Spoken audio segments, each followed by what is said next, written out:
நாம் எதையாகிலும் அவருடைய சித்தத்தின்படி கேட்டால் அவர் நமக்கு செவி கொடுக்கிறார் என்பதே அவரை பற்றி நாம் கொண்டிருக்கிற, எல்லாம் சொல்லுங்க, தைரியம்.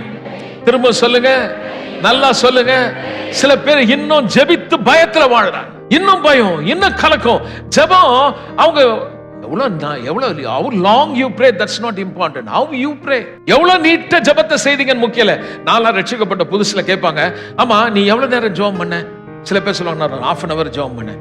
உடனே ஒருத்தர் பக்கத்துல கேலி பண்ணி சிரிப்பாரு, 1/2 hour ஜெபம் பண்ணேன்.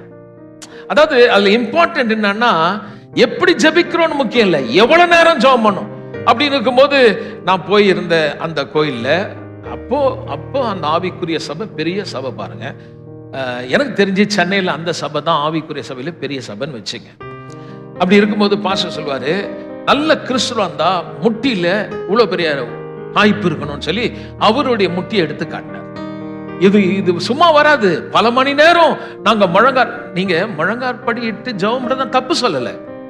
உடனே பாஸ்டர் வந்து முழங்கார் படிட்டு ஜெபம் பண்ண வேணான்ட்டார். இல்ல நான் அதை சொல்ல, நம்ம எவ்வளவு நேரம் பண்றோம்ல, எப்படி பண்றோம்ன்றது முக்கியம்.